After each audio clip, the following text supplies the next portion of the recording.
Start.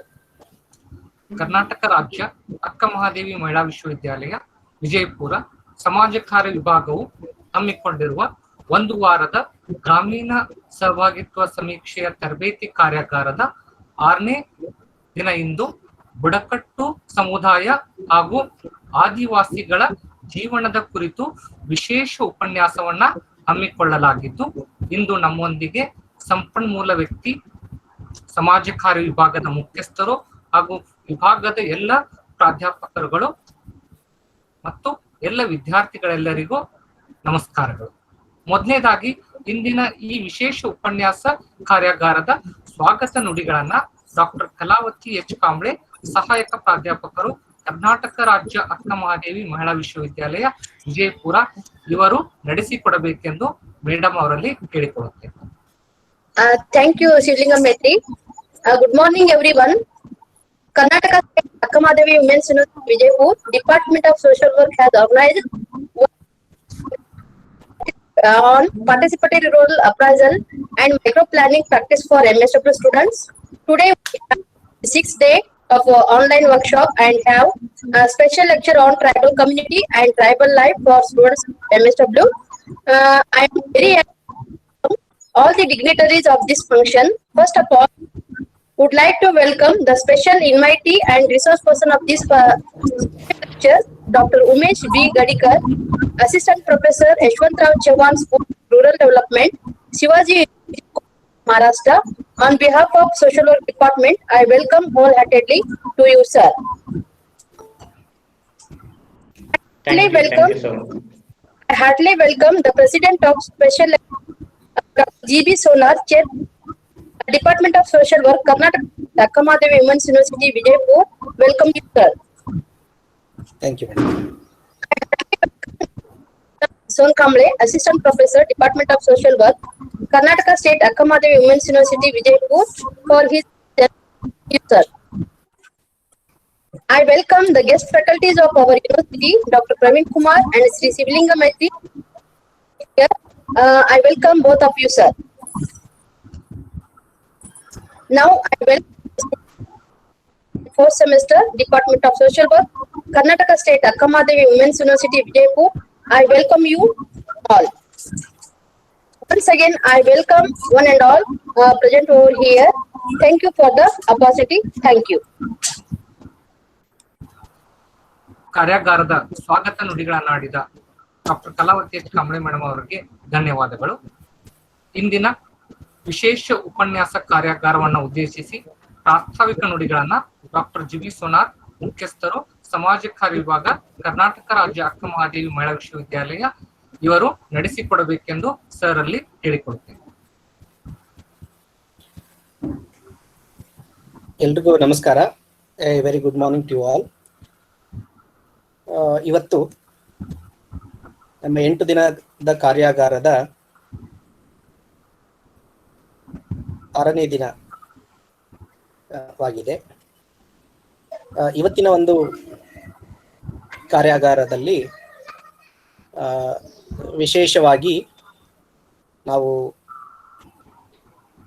ನಮ್ಮ ಸಮಾಜದಲ್ಲಿ ನೋಡುವಂಥ 3 ಪ್ರಮುಖ ಸಮುದಾಯಗಳಲ್ಲಿ ಗಿರಿಜನ ಸಮುದಾಯವನ್ನ ಕುರಿತು ಒಂದು ಚಿತ್ರಣವನ್ನ ಪಡ್ಕೊಳ್ಳಿಕ್ಕೆ ಇವತ್ತಿನ ಕಾರ್ಯಾಗಾರದ ಮೂಲಕ ಪ್ರಯತ್ನ ಮಾಡಲಿಕ್ಕಿದೆ.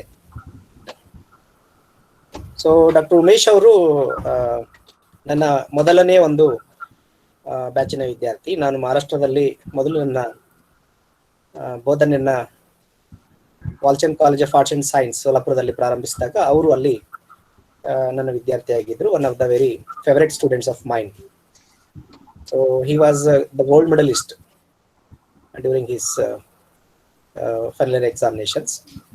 ಸೊ ಎಟ್ ಪ್ರೆಸೆಂಟ್ ಅವರು ಮಹಾರಾಷ್ಟ್ರದ ಶಿವಾಜಿ ವಿಶ್ವವಿದ್ಯಾಲಯ ಏನಿದೆ ಅಲ್ಲಿ ಸಹಾಯಕ ಪ್ರಾಧ್ಯಾಪಕರಾಗಿ ಕಾರ್ಯನಿರ್ವಹಿಸ್ತಾ ಇದ್ದಾರೆ. ಮತ್ತು ಅವ್ರದ್ದು specialisation urban and rural community development, ಸಮುದಾಯ ಅಭಿವೃದ್ಧಿಯ ಒಂದು ವಿಶೇಷ ಪರಿಣಿತಿಯನ್ನು ಹೊಂದಿದಂಥವರಾಗಿದ್ದಾರೆ. ಸೊ ಉಮೇಶ್ ಅವರು ಬಹಳಷ್ಟು ಶಿಬಿರಗಳನ್ನ ಸಮುದಾಯದಲ್ಲಿ, ಗಿರಿಜನ ಸಮುದಾಯಗಳಲ್ಲಿ ಮಾಡಿದ್ದಾರೆ. ಸೊ ನಾನು ಪ್ರಾಸ್ತಾವಿಕವಾಗಿ ಹೇಳುವಂತ ವಿಷಯ ಏನಂತಂದ್ರೆ, ಸಾಮಾನ್ಯವಾಗಿ ನಮ್ಮ ಶಿಬಿರಾರ್ಥಿಗಳು ಬಹುತೇಕರು ಗ್ರಾಮೀಣ ಭಾಗದವರಾಗಿದ್ದಾರೆ, ಕೆಲವರು ನಗರ ಸಮುದಾಯದವರಾಗಿದ್ದಾರೆ. ಪ್ರಾಯಶಃ ಗಿರಿಜನ ಸಮುದಾಯದಿಂದ ಬರುವಂತವ್ರು ಬಹಳ ಕಡಿಮೆ, ಬೆರಳೆಣಿಕೆಯಷ್ಟು ಅಂತ ನಾನು ಅನ್ಕೊಳ್ತೇನೆ. ಕೆಲವೊಬ್ರು ಮಾತ್ರ ಉತ್ತರ ಕನ್ನಡ ಜಿಲ್ಲೆಯವರು ಇದ್ದೀರಿ ನಮ್ಮಲ್ಲಿ, ಒಬ್ರು. ಅವರಿಗೊಂದು ಪರಿಕಲ್ಪನೆ ಇರ್ತದೆ ಗಿರಿಜನ ಸಮುದಾಯದ ಒಂದು.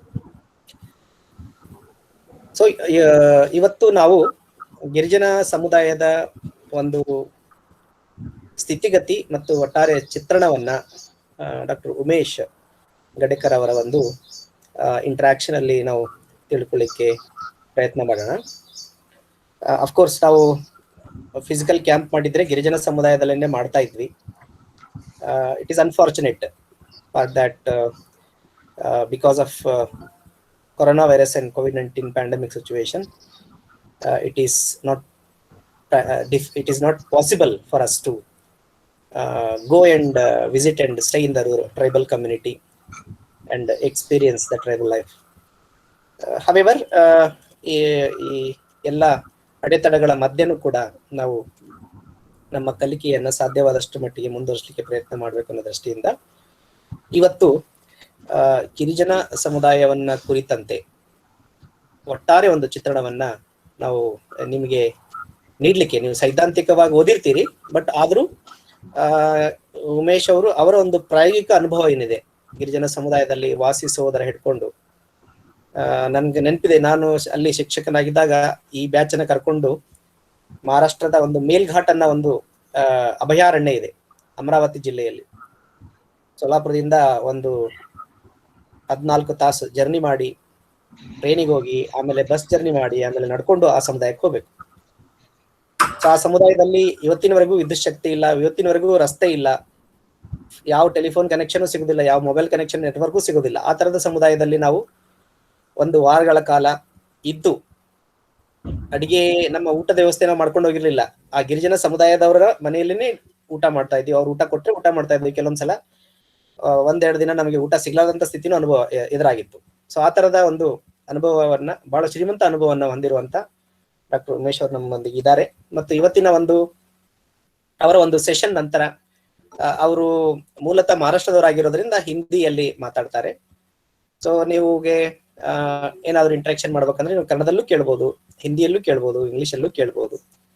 ಸೊ ಒಟ್ಟಾರೆ ಈ ಒಂದು ಇವತ್ತಿನ ಒಂದು ವಿಶೇಷ ಉಪನ್ಯಾಸ ಏನಿದೆ ಈ ಕಾರ್ಯಾಗಾರದಲ್ಲಿ, ಗಿರಿಜನ ಸಮುದಾಯದ ಒಂದು ಪರಿಚಯ, ಅದರ ಒಂದು ಸದುಪಯೋಗ ನೀವೆಲ್ಲ ಪಡ್ಕೋಬೇಕು ಅಂತ ಹೇಳಿ ನಾನು ತಮಗೆ ಕೇಳ್ಕೊಂಡು ನನ್ನ ಮಾತುಗಳನ್ನ ಮುಗಿಸ್ತೇನೆ. ನಮಸ್ಕಾರ.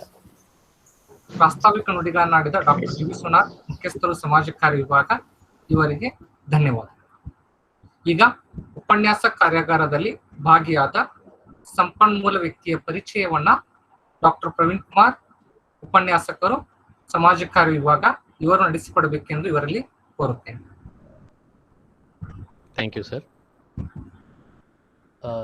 ಕರ್ನಾಟಕ ರಾಜ್ಯ ಅಕ್ಕಮಹಾದೇವಿ ಮಹಿಳಾ ವಿಶ್ವವಿದ್ಯಾಲಯ ಸಮಾಜ ಕಾರ್ಯ ಅಧ್ಯಯನ ವಿಭಾಗದ ಸೂಕ್ಷ್ಮ ನಿಯೋಜನಾ ತರಬೇತಿ ಕಾರ್ಯಕ್ರಮದ 6ನೇ ದಿನದ ಸಂಪನ್ಮೂಲ ವ್ಯಕ್ತಿಗಳಾಗಿ ಆಗಮಿಸಿದಂತಹ doctor Umesh B Gadekar sir ಅವರು ಮೂಲತಃ ಸೋಲಾಪುರ ಜಿಲ್ಲೆಯವರಾಗಿದ್ದು, ಜೂನ್ 5, 1984ರಲ್ಲಿ ಇವರು ಜನನವನ್ನು ಹೊಂದಿರುತ್ತಾರೆ.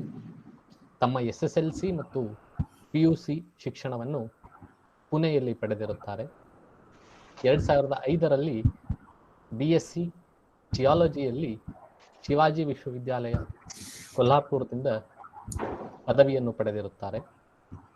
ಹಾಗೆ 2007ರಲ್ಲಿ ಕೊಲ್ಹಾಪುರ ವಿಶ್ವವಿದ್ಯಾಲಯ ಸೊಲ್ಲಾಪುರದ ಸಮಾಜ ಕಾರ್ಯ ನಗರ ಮತ್ತು ಗ್ರಾಮೀಣ ಸಮುದಾಯ ಅಭಿವೃದ್ಧಿಯಲ್ಲಿ ಸ್ನಾತಕೋತ್ತರ ಪದವಿಯನ್ನು ಪಡೆದಿರುತ್ತಾರೆ. 2012ರಲ್ಲಿ ಯೂನಿವರ್ಸಿಟಿ ಗ್ರಾಂಟ್ ಕಮಿಷನ್ನಿಂದ ನಡೆದ NET ಪರೀಕ್ಷೆಯನ್ನು ಸಮಾಜ ಕಾರ್ಯ ವಿಷಯದಲ್ಲಿ ಪಡೆದಿರುತ್ತಾರೆ.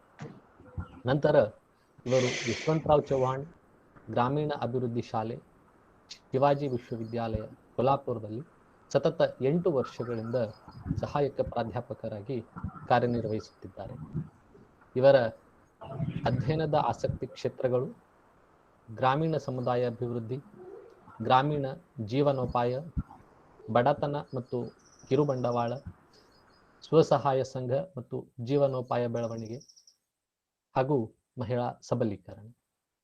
ಸರ್ ಅವರು poverty eradication and private microfinance institution, a study of Pandharpur taluka of Solapur district ಎಂಬ ವಿಷಯದ ಮೇಲೆ ಪ್ರಬಂಧ ಮಂಡಿಸಿ ತಮ್ಮ PhD ಪದವಿಯನ್ನು ಪಡೆದಿರುತ್ತಾರೆ. ಸರ್ ಅವರು ಸಹಲೇಖಕರಾಗಿ ಒಂದು ಪುಸ್ತಕವನ್ನು ಕೂಡ ಸಂಪಾದಿಸಿರುವುದು ಹೆಮ್ಮೆಯ ವಿಷಯ. ಜೊತೆಗೆ ಸರ್ ಅವರು ಲೇಖಕರಾಗಿ ತಮ್ಮ ಒಂದು ಪುಸ್ತಕವನ್ನು ಕೂಡ ಬರೆದಿರುತ್ತಾರೆ. ಹಾಗೆ ಸರ್ ಅವರು ಒಟ್ಟು 15 ಸಂಶೋಧನಾ ಪ್ರಬಂಧಗಳನ್ನು ವಿವಿಧ ರಾಷ್ಟ್ರೀಯ ಮತ್ತು ಅಂತಾರಾಷ್ಟ್ರೀಯ ಜರ್ನಲ್ಗಳಲ್ಲಿ ಪ್ರಕಟಿಸಿರುವುದು ಹೆಮ್ಮೆಯ ವಿಷಯ. 11 ಸಂಶೋಧನಾ ಪ್ರಬಂಧಗಳನ್ನು ವಿವಿಧ ರಾಷ್ಟ್ರೀಯ ಮತ್ತು ಅಂತಾರಾಷ್ಟ್ರೀಯ ಸಮ್ಮೇಳನಗಳಲ್ಲಿ ಇವರು ಮಂಡಿಸಿರುತ್ತಾರೆ. ಇಂದು ಸರ್ ಅವರು ನಮ್ಮೊಂದಿಗೆ ಇರುವುದು ನಿಮ್ಮೆಲ್ಲರ ಸೌಭಾಗ್ಯ ಎಂದು ಹೇಳಿದರೆ ತಪ್ಪಾಗಲಾರದು. ಸರ್, ಧನ್ಯವಾದಗಳು. Thank you so much. ಸಂಪನ್ಮೂಲ ವ್ಯಕ್ತಿಗಳ ಪರಿಚಯವನ್ನು ನೆರವೇರಿಸಿದ ಡಾಕ್ಟರ್ ಪ್ರವೀಣ್ ಕುಮಾರ್ ಸರ್ ಅವರಿಗೆ ಧನ್ಯವಾದಗಳು. ಈಗ ಸಂಪನ್ಮೂಲ ವ್ಯಕ್ತಿಯಾದ ಡಾಕ್ಟರ್ ಉಮೇಶ್ ಬಿ ಗಡೇಕರ್, ಸಹಾಯಕ ಪ್ರಾಧ್ಯಾಪಕರು, Yashwantrao Chavan, school of rural development, Shivaji ವಿಶ್ವವಿದ್ಯಾಲಯ, ಕೋಲ್ಹಾಪುರ್, ಇವರು ಉಪನ್ಯಾಸ ನೀಡಬೇಕೆಂದು ಸರ್ ಅವರಲ್ಲಿ ಕೇಳಿಕೊಳ್ಳುತ್ತೇನೆ. Thank you so much.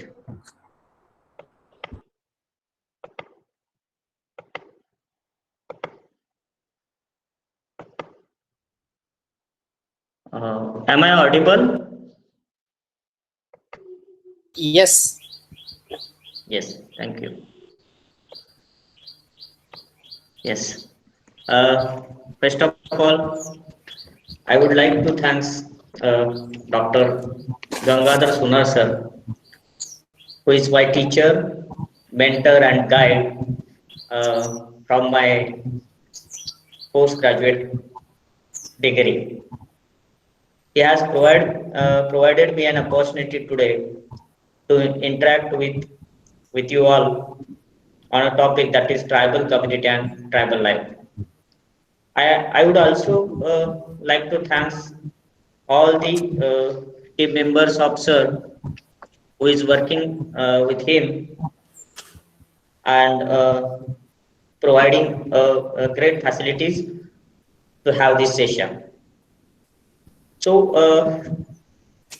today I am going to talk or interact with you all about the tribal community and tribal life. As I can't speak Kannada, so I will have the both language, that is English and the Hindi, for this interaction. So as sir already told you that we had a rural community, we have urban community, and we have a good orientation about the urban community and the rural community. We have a good interaction with the urban community and the rural community.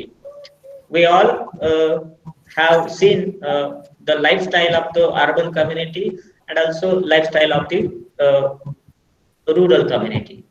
But very hardly we visited or we visit the tribal community, and we may not have that much interaction with the tribal community. As during the post-graduation of mine, I got an opportunity to be there in the tribal community along with the Gangadhar Sunar sir. As if we had a tribal camp of 10 days. During that 10 days in the Melghat region of the Maharashtra in Amravati district, we had an interaction with the tribal community. We have seen the situation, we have seen the problems, we have seen the lifestyle of the tribal community, how they are living, and what kind of the facilities they are having, and what kind of the problems they are facing. So we got an opportunity as a PG student when I was working with Dr. Gangadhar Sunar sir. So when we talk about the tribes, what picture actually comes Umesh, in mind? Slides are not visible here in the screen. Now they are visible? No. Okay, just seconds.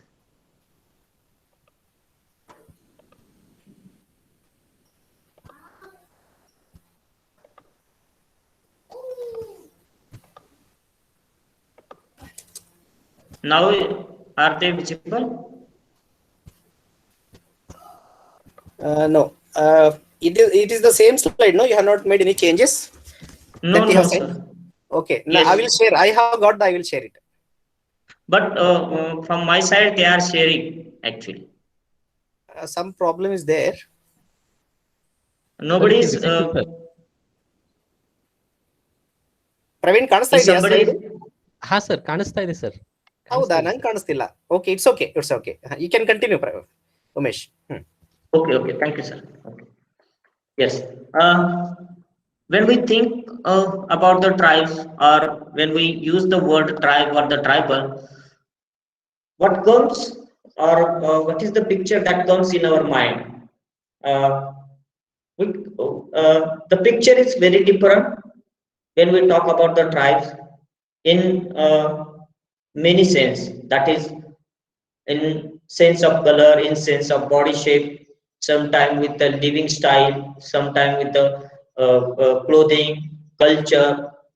So these are the aspects that comes in our mind when we think about or uh, we thought about the tribes or the tribal communities, as they are very different from the urban communities and from the rural communities. Their lifestyle, their living standards are very different from the urban and rural community.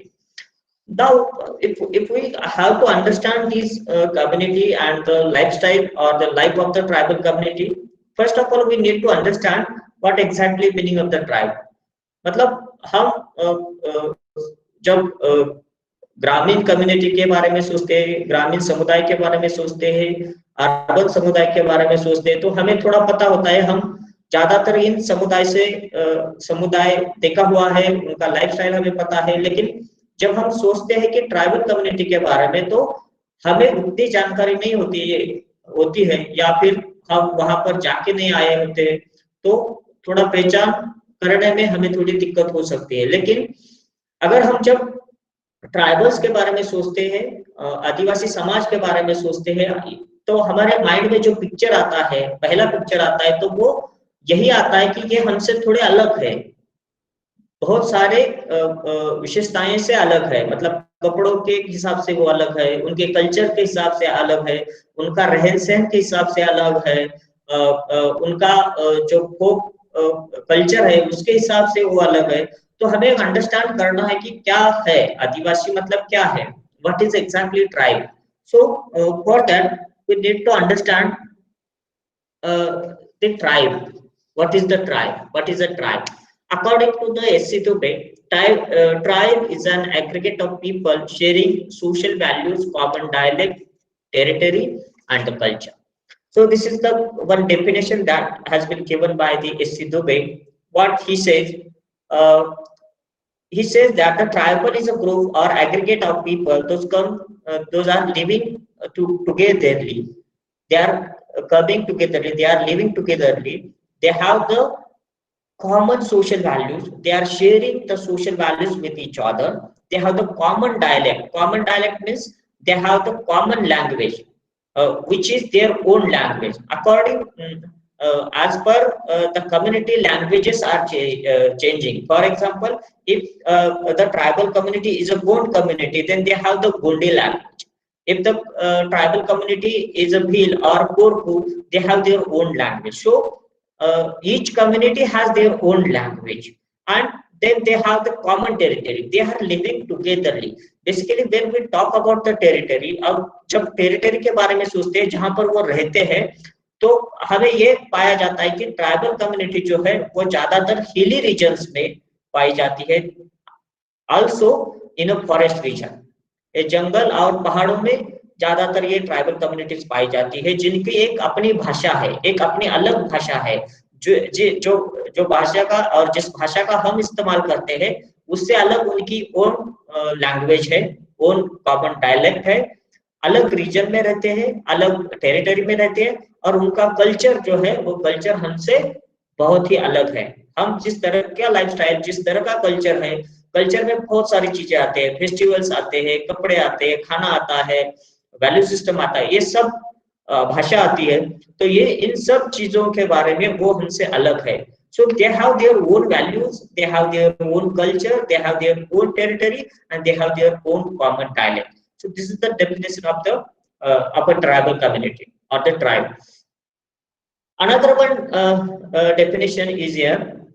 A tribe is a social group in which there are many clans, nomadic bands, village, or other subgroups which usually have definite geographical area, separate language, and distinct culture. As in the first definition, we had seen that the common dialect, common territory, common culture, that has been repeated in the second definition also. But one more thing is added in the definition, that is it's a social group, एक सामाजिक गठ है या गुट है जो रहता है जंगलों में, रहता है पहाड़ों में, और उनका एक अलग वंश सिस्टम है या क्लैन सिस्टम है। और जो नेचर है वो नोमैडिक है। नोमैडिक मतलब एक जगह पे नहीं रहना, मूव करते रहते हैं, एक जगह से दूसरे जगह, दूसरे जगह से तीसरे जगह जाते रहते हैं अपने लाइवलीहुड के हिसाब से, या फिर उनको जिन चीजों की जरूरत है उन जरूरतों के हिसाब से वो एक जगह से दूसरी जगह पे जाते रहते हैं।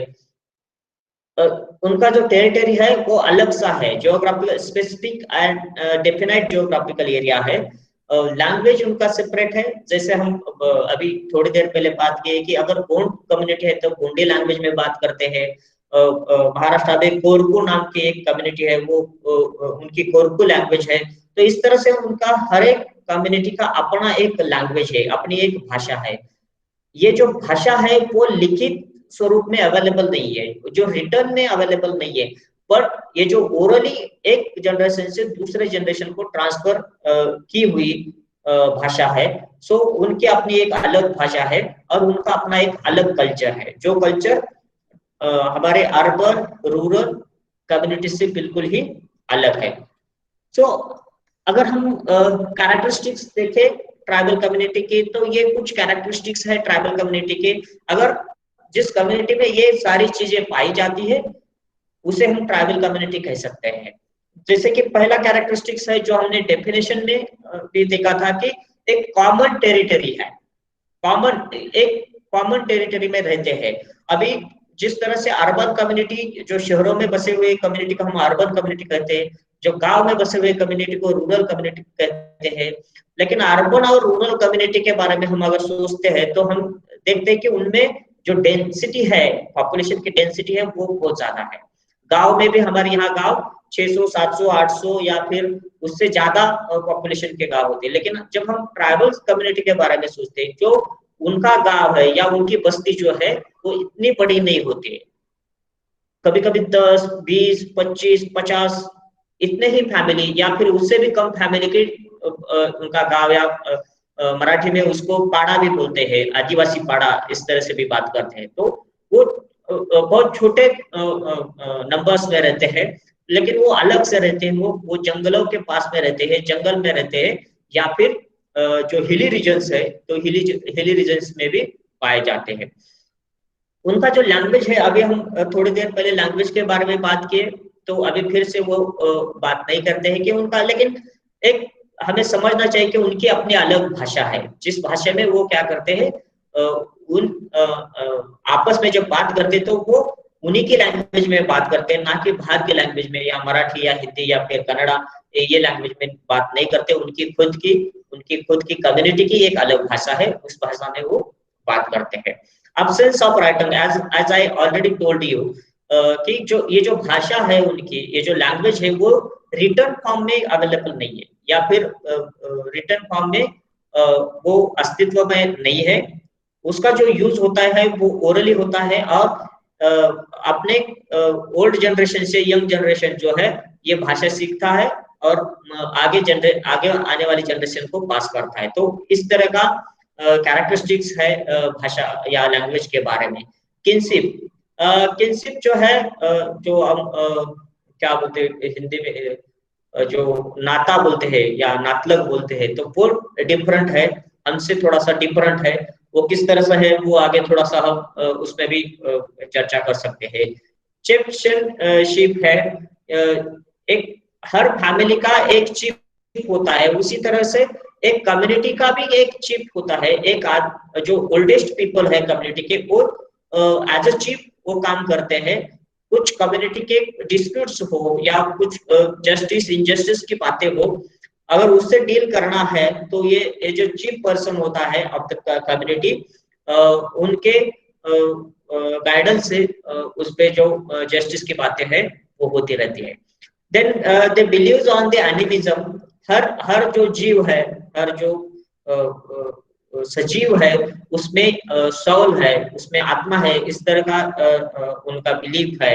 इस तरह की चीजों पे वो बिलीव करते हैं, इसलिए वो पेड़ों को पूजते हैं, इसलिए वो जो भी नेचुरल रिसोर्सेस है उसका बहुत सम्मान करते हैं। हम रूरल और अर्बन कम्युनिटी वाले कम्युनिटी में, अर्बन कम्युनिटी से जो लोग हैं वो बहुत कम इस तरह की बातों पर विश्वास करते हैं, या फिर जो नेचुरल रिसोर्सेस है उनका सम्मान उतना नहीं करते। रूरल कम्युनिटी में फिर भी थोड़ा सम्मान करते हैं, लेकिन ट्राइबल कम्युनिटी में जो भी नेचुरल रिसोर्सेस है, नेचुरल चीजें उनके आसपास है, चाहे वो पंछी हो, चाहे वो एनिमल्स हो, चाहे वो पेड़ हो, पौधा हो, इन सब चीजों के बारे में, उन सब चीजों को वो पूछते हैं, उनका बहुत बड़ा सम्मान करते हैं। Then the another characteristics is the subsistence economy. The economy जो है ट्राइबल कम्युनिटी की वो उतनी स्ट्रांग नहीं है जो जिस तरह के अर्बन और रूरल कम्युनिटी के है। अब ज्यादा से ज्यादा प्रॉफिट कमाते हैं जो भी हम करते हैं उससे, लेकिन ये चीजों में ट्राइबल कम्युनिटी में इस तरह की इकोनॉमी नहीं है। तो economy is a subsistence. Then they have another characteristics that the endogamous marriage. Usually tribal community, the boys or the girls of that community get married within the community. उनकी खुद की कम्युनिटी में ही marriage करते हैं, या फिर उनका जो ग्रुप होता है प्लान के हिसाब से होता है, या फिर किसी और चीजों के बारे में जो ग्रुप होता है, तो with in the group marriages होता है, उसी ग्रुप में मैरिज करते हैं। कभी कभी दूसरे ग्रुप के साथ मैरिज का जो रिलेशन है वो नहीं होता है। तो ज्यादातर ट्राइबल कम्युनिटीज में इंडोगैमस मैरिजेस पे फोकस किया जाता है, या फिर उसको इम्पोर्टेंस दिया जाता है। Very simple division of labour. यहाँ पर जो अर्बन और रूरल कम्युनिटी में होता है, जो मेल और फीमेल इनमें या मेल और वुमेन में जो डिवीजन ऑफ लेबर होता है वो अलग सा होता है। कि रूरल में अभी भी हम सोचते हैं कि जो वुमन है वो घर का काम करे, बच्चे संभाले, ये सब करे, और जो मेन है वो पैसा कमाए घर के लिए, और बाहर की जिम्मेदारी जो है वो मेन ले। तो इस तरह का डिवीजन अर्बन या फिर रूरल में है, लेकिन ट्राइबल में इस तरह का नहीं है, या फिर इस तरह का सिस्टम ही नहीं है वहां पर। यहाँ पर दोनों ही काम में जुट जाते हैं, दोनों ही घर के काम भी करते हैं, दोनों ही बाहर काम करने के लिए जाते हैं। तो इस तरह का very simple division of labour है। Then they have the face-to-face relationship. They do not have the secondary kind of the relationship. They always have the face-to-face relationship, because they do not have the other means to have the relationship. Man and land ownership is there. This is the another one characteristics, because they love to the land, they respect to the land, they have a very touchy relationship with the land. So this is about the characteristics of the tribal community. अगर हम अब हमारे देश की बात करें, हमारे राष्ट्र की बात करें, भारत की बात करें, तो भारत में जो मेजर कम्युनिटीज जो दिखाई देती है या पाई जाते हैं, उसमें है गोंड, भील, संथाल, औरन, मीना, मुंडा, खोन, हो tribe and the Naga tribe. So these are the major communities that we found in the India. And if we talk about the minor communities, they are Shompen, Jarwa, Onj, Sentinelese, Great, and Andamanis. These are the minor communities in India. अगर हम specifically Karnataka state की बात करते हैं, तो कर्नाटका में हमें आदियान, बारदा, गोंड, भील, इरोलिगा, कोरगा, पटेलिया, एरवा, हसलारू, कोली ढोर, मराठी, देन मेडा, नाइकता, सोलीगुरु, ये कम्युनिटी जो है कर्नाटक में पाई जाती है। अगर हम पॉपुलेशन के परसेंटेज की बात करते हैं कि कितना परसेंटेज पॉपुलेशन ट्राइबल्स का है भारत में, तो वो अराउंड 8 से 9% के बीच में पॉपुलेशन है। अराउंड जो अभी पिछला जब हमारा सेंसस हुआ था उसमें 8.1% जो पॉपुलेशन है वो ट्राइबल कम्युनिटी का था।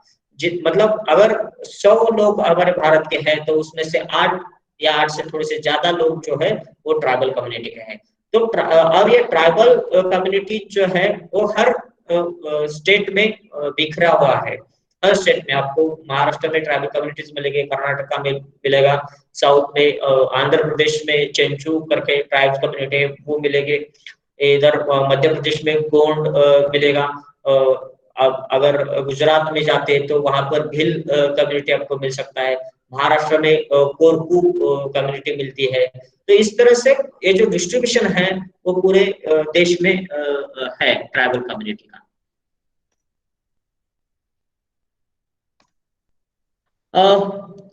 हम अगर सोचते हैं कि ट्राइबल कम्युनिटी जो है वो इकोनॉमिकली कैसे क्लासिफाइड हुई है, बिकॉज हर एक कम्युनिटी के लिए इकोनॉमिक स्टेटस जो है वो बहुत इंपॉर्टेंट है। जैसे सोशल स्टेटस है वैसे इकोनॉमिक स्टेटस भी बहुत इंपॉर्टेंट है।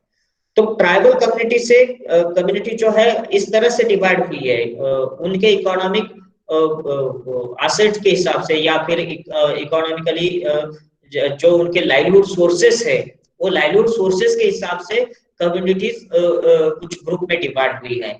एक कम्युनिटीज है जो हंटिंग करती है, मतलब जंगल में जाते हैं, शिकार करते हैं और उससे अपनी जो उपजीविका है उसको करते हैं। तो एक कम्युनिटी है ट्राइबल हंटिंग इन फॉरेस्ट, जो सिर्फ हंटिंग पे डिपेंडेंट है, जंगल में जाना, शिकार करना और उससे अपना पेट भरना या उससे अपने फैमिली का सर्वाइव करना। तो एक कम्युनिटी उस तरह की है। दूसरी कम्युनिटी जो है tribal engage in the hilly cultivation, जो पर्वत है या डोंगर है, हिल्स है, उस पे खेती करने का व्यवसाय या खेती करने का जो ऑक्यूपेशंस है उसमें कुछ ट्राइबल कम्युनिटीज इन्वॉल्व है। some tribes are involved in the cultivation on leveled land, जो जिस तरह का हमारे रूरल एरिया में लैंड पाया जाता है जो लेवल किया होता है, जो हिली नहीं होता है, सिंपल लैंड होता है और कल्टीवेशन के लिए अच्छा माना जाता है, इस तरह के लैंड पर भी कल्टीवेशन करने वाले कुछ कम्युनिटीज ट्राइबल्स में है। Then simple artisan, if you can see in the picture also, there are many tribes communities, they are very good artisan and their livelihood is based on their art. मतलब इधर महाराष्ट्र में आप अगर थोड़ा सा या पालघर, ये मुंबई के बाजू में पालघर डिस्ट्रिक्ट है, उस तरफ जाओगे तो वहां पर वारली कम्युनिटी है और वारली आर्ट जो है, पेंटिंग जो है वो बहुत ज्यादा पॉपुलर है। जैसा आपने पहले पिक्चर में मतलब यहाँ पर देखा था, मैं अभी फिर से एक बार आपको दिखाता हूँ।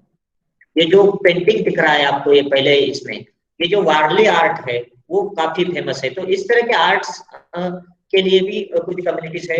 कुछ कम्युनिटीज वॉल पेंटिंग करते हैं, कुछ कम्युनिटीज पेंटिंग्स बनाते हैं और कुछ है जो लकड़ी के जो काइंड्स होते हैं या वस्तु बनाते हैं उस पर आर्ट्स का काम करते हैं।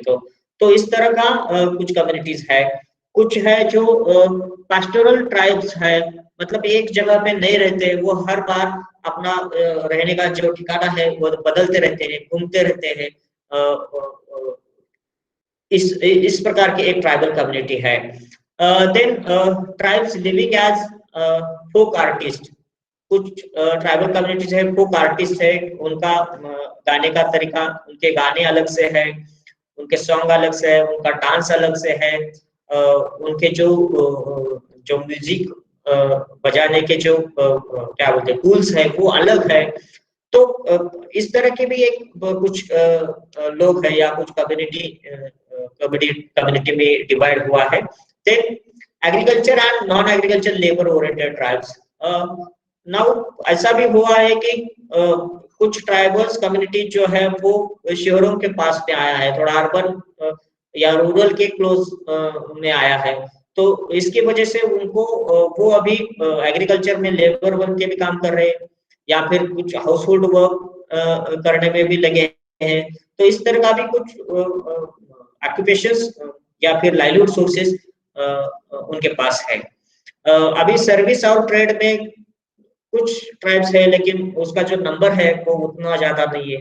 हमें पता है कि अभी सर्विस में या गवर्नमेंट सर्विसेज में शेड्यूल ट्राइब के लिए रिजर्वेशन है, तो वो एक एजुकेशन लेके इस तरह के सर्विसेज में आने का एक मौका उनके पास है। तो इसी तरह से इकोनॉमिकली अगर हम देखते हैं तो ट्राइबल इस तरह से क्लासिफाइड हुआ है। देन अगर हम किसी भी कम्युनिटी के बारे में बात करते हैं या फिर अर्बन हो, ट्राइबल हो या रूरल हो, तो उनके सोशल इंस्टीट्यूशन जो होते हैं वो उस कम्युनिटी का बेस होते हैं। अगर हम ट्राइबल कम्युनिटी के बारे में बात करें, जैसे फॉर एग्जांपल हम रूरल कम्युनिटी के बारे में बात करते हैं, तो रूरल कम्युनिटी में joint family system is one of the big foundation, isn't it? So like that, in the tribal community also they have their own family system, अलग अपना एक फैमिली सिस्टम है उनका। और ये जो फैमिली सिस्टम है which is very colorfully or which is very colorful and diversity of families because of varied rules and the custom among the different tribes। ये जो अलग अलग ट्राइब है उनके यहाँ जो फैमिलीज है वो फैमिलीज में अलग तरह के रूल्स हैं, सब के सब सिमिलर रूल्स नहीं है। हमारे यहाँ अगर हम देखते हैं तो अगर अर्बन या रूरल में देखते हैं तो हम ज्यादातर एक तो जॉइंट फैमिली देखते हैं या फिर न्यूक्लियर फैमिली देखते हैं। तो ये इसी तरह की फैमिली देखते हैं। और इसमें या अर्बन हो या रूरल हो, इसमें हमें ज्यादातर पैट्रियार्कल फैमिलीज दिखते हैं, जहां पर जो हेड ऑफ द फैमिली है वो फादर होता है या फिर मेल होता है।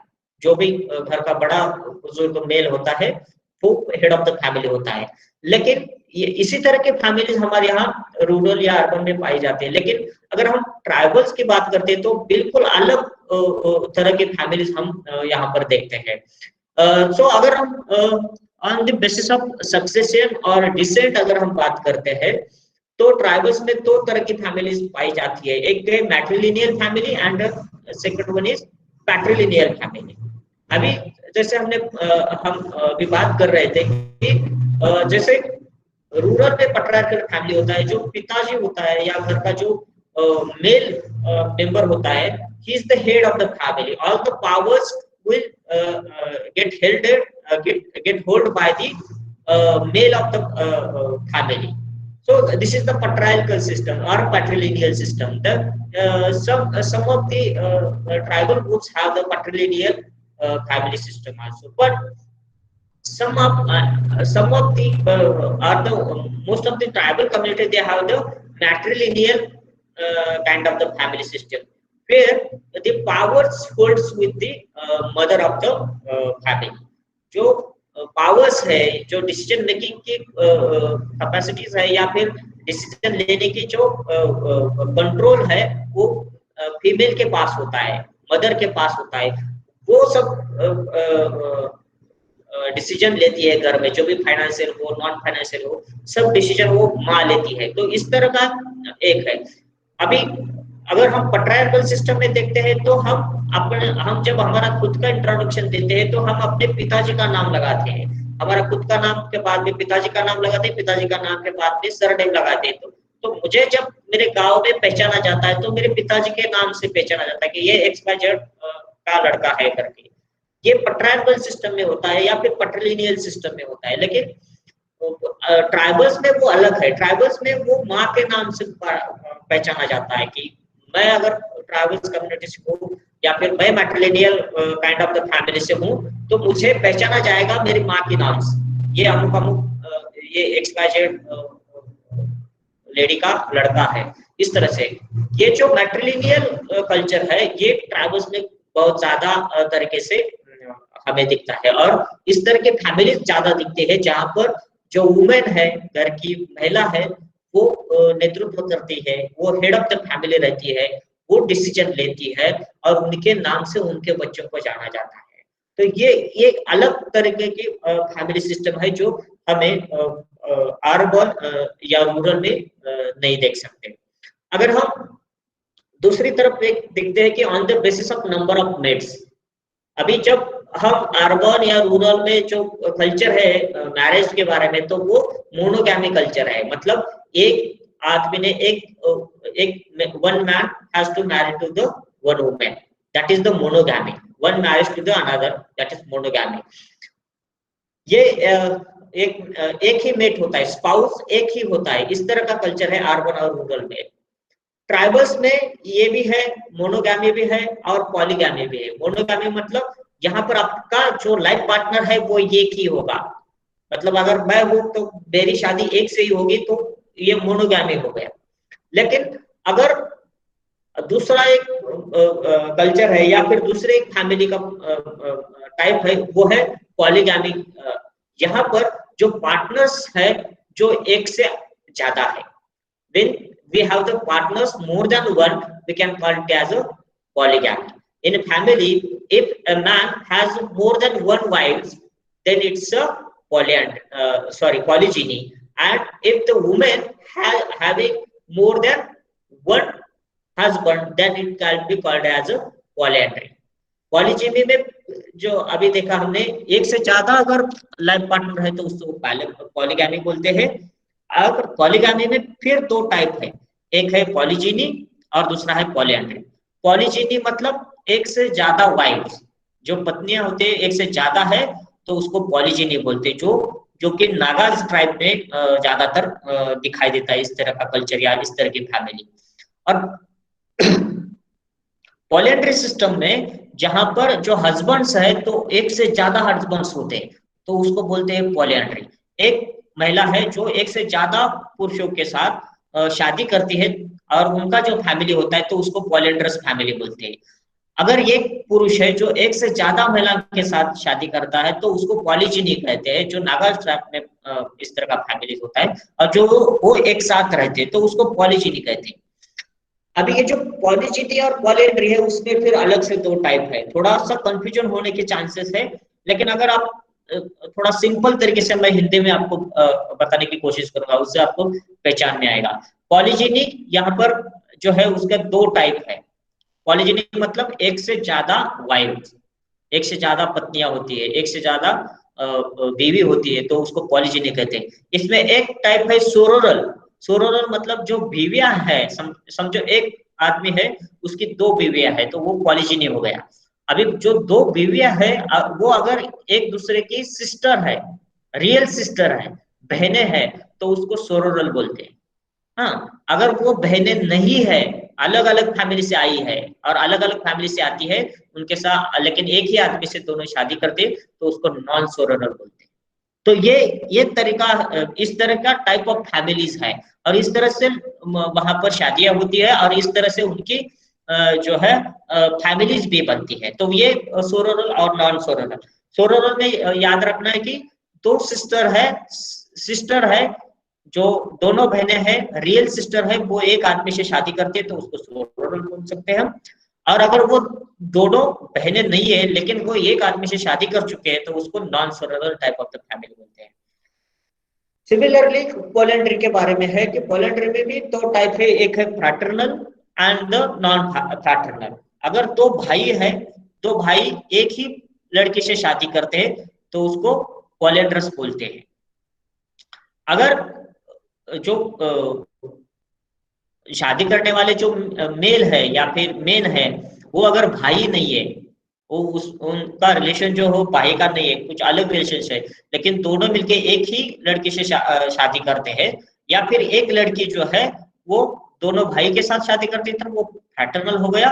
अगर वो दोनों भाई नहीं है, कुछ अलग रिश्ते से है या फिर रिश्ते से नहीं है तो उसको non fraternal kind of the marriage करते हैं। और इसी तरह से जो फैमिलीज बनते हैं, तो ये जो पिक्चर है अभी हम देख रहे हैं सोशल इंस्टीट्यूशन और उसमें भी फैमिली के बारे में देख रहे हैं, तो ये हमसे अलग है। इस तरह के फैमिलीज आपको अर्बन कम्युनिटीज में नहीं देख सकते, इस तरह की फैमिलीज आपको रूरल कम्युनिटीज में नहीं देख सकते, इस तरह की फैमिलीज सिर्फ आपको ट्राइबल कम्युनिटीज में आप देख सकते हैं। और नागा ट्राइब्स हो, खासी ट्राइब्स हो या फिर नायर्स हो, इनमें इन सब तरीके के फैमिलीज है।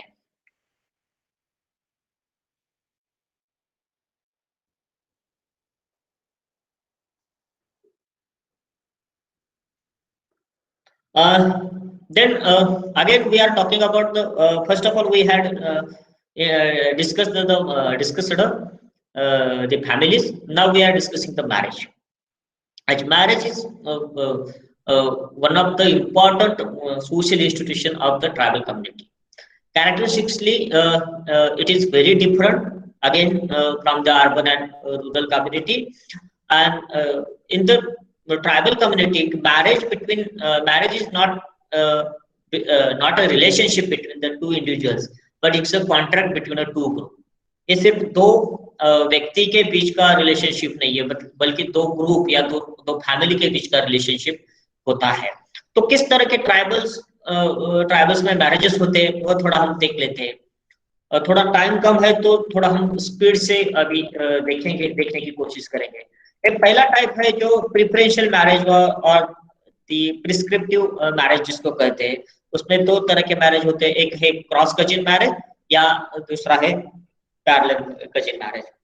इसमें हमारे यहाँ भी रूरल कम्युनिटी में also we have the cross cousin marriage. Cross cousin marriage means when a guy or a boy married or get married with the father's sister's daughter or mother's brother's daughter. That is cross cousin marriage. मतलब क्या है कि maternal uncle जो है या फिर paternal aunt जो है उनके लड़के के साथ जो शादी होती है उसको हम क्रॉस कजिन मैरिज बोलते हैं। सिंपल मराठी में हम मामा बोलते हैं, मैटरनल अंकल को मामा बोलते हैं। तो मामा के लड़की के साथ जो शादी होती है उसको क्रॉस कजिन मैरिज बोलते हैं। या फिर जो पिताजी के बहन के लड़के जो होते हैं या लड़की होती है उससे जब आप शादी करते हैं तो उसको क्रॉस कजिन मैरिज बोलते हैं। तो एक तरीका है, एक प्रकार है, टाइप है ट्राइबल्स में। सेकंड है पैरेलल कजिन मैरिज।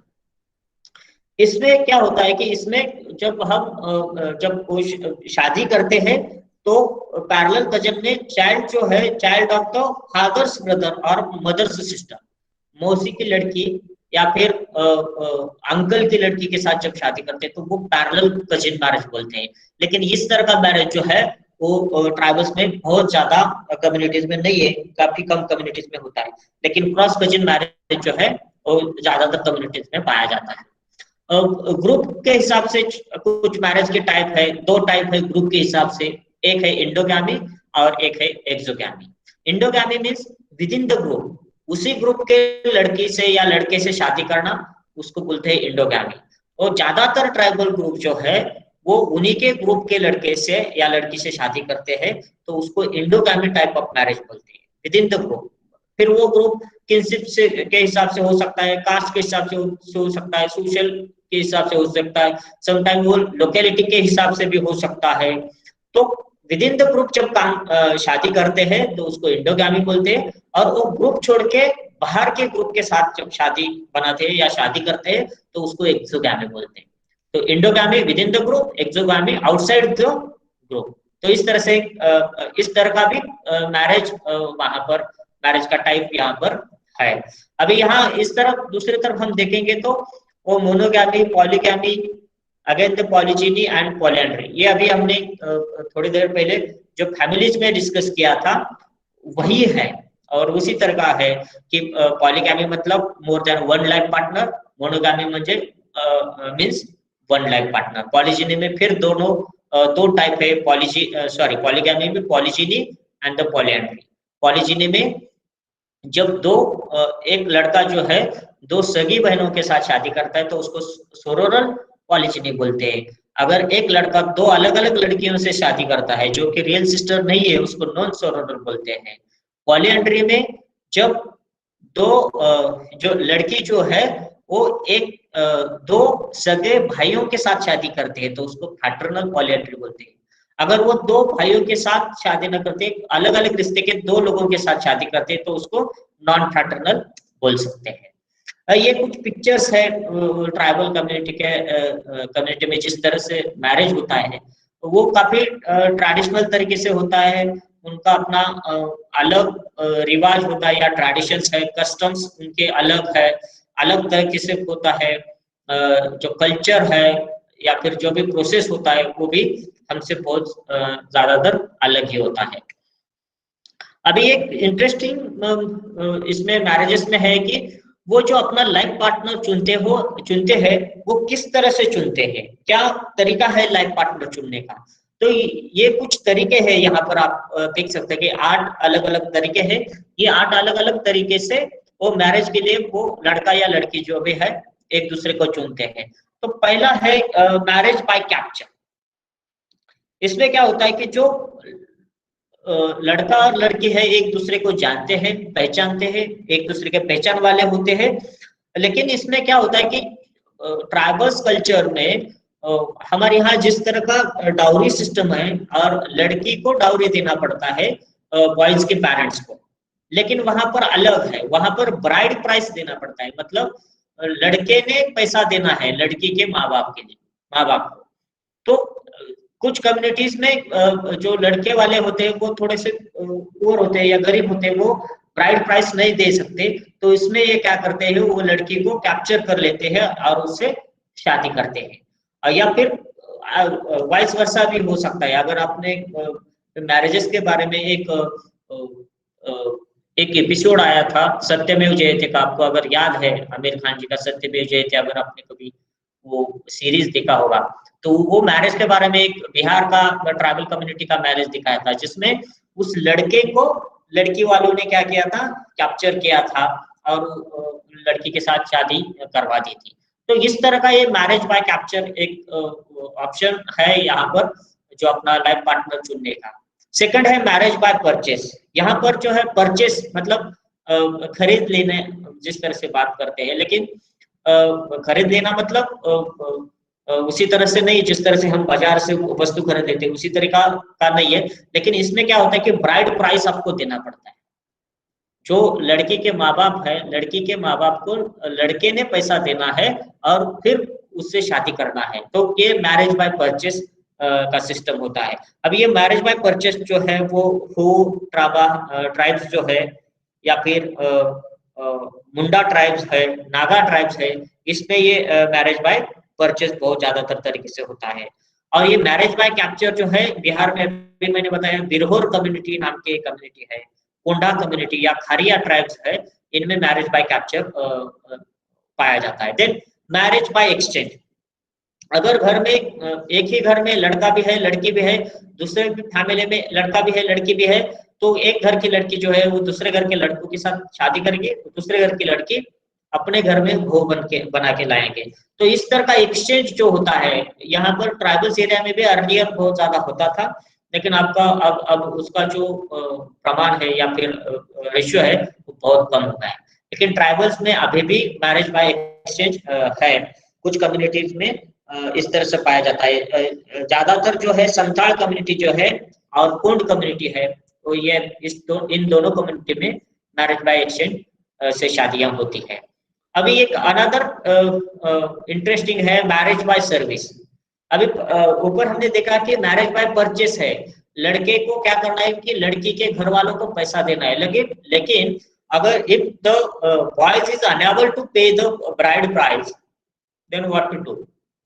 अगर समझो फॉर एग्जांपल मुझे शादी करनी है लेकिन मेरे पास पैसा नहीं है जो लड़की के माँ बाप को देने के लिए, तो ऐसी स्थिति में क्या करना, तो यहाँ पर अलग एक टाइप है मैरिज बाय सर्विस। तो हम वो जो लड़का है जिसको शादी करनी है वो लड़की के घर जाएगा, वहां पर उनका जो काम है, खेती का काम हो या गाय भैंस चराने का काम हो या भी जो घरेलू काम वो बताएंगे, वो 1 साल 2 साल करेगा और वो मतलब उसके सर्विस के थ्रू वो क्या करेगा, ब्राइड प्राइस दे चुका होगा और तब जाके 2 साल बाद वो लड़की और वो लड़की की शादी करवा दी जाती है। तो इस तरह का भी एक प्रकार या टाइप यहाँ पर है। देन नेक्स्ट है ये जो मैरिज है, मैरिज बाय सर्विस है, ये ज्यादातर बैगा कम्युनिटी और गोंड कम्युनिटी में होता है। ये दोनों कम्युनिटी में मैरिज बाय सर्विस का ट्रेडिशन वहां पर है। एक और है मैरिज बाय इंट्रूजन। यहाँ पर ये भी और एक तरह से अलग सा है।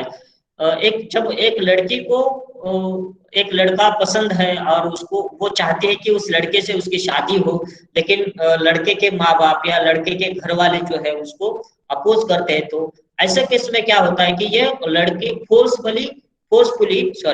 फोर्सफुली मैरिज करने की कोशिश करती है या मैरिज करती है उस लड़के से, तो उसको इंट्रूजन बोलते हैं। मतलब लड़की जो है वो क्या करती है, सीधा वो जो लड़के का घर है उस घर में जाकर रहना शुरू कर देती है, और जो लड़के के माँ बाप या फिर उसकी बहन है वो और लड़का, वो सब मिलाकर उसको टॉर्चर करने का प्रयास करते हैं या फिर टॉर्चरिंग करते हैं कि किसी तरह से वो घर से निकल जाए।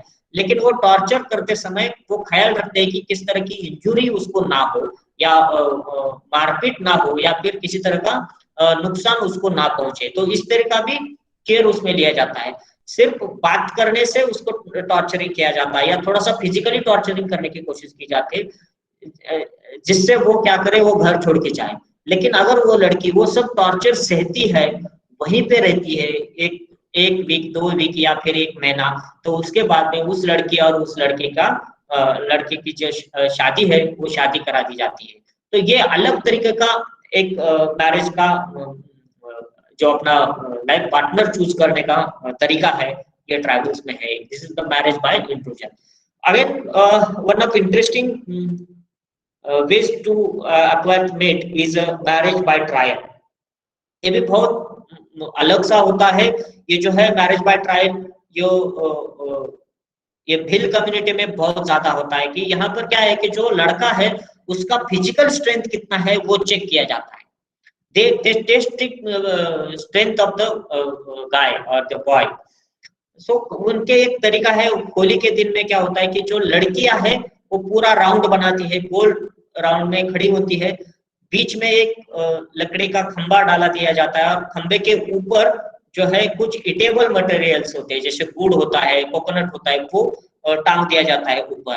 और जिसको शादी करनी है, जो लड़कियां है जो मैरिज के लिए एलिजिबल गर्ल्स है, वो क्या करती है, राउंड बनाती है उस खंबे के आजू बाजू से, और अंदर लड़के को जाने नहीं दिया जाता है।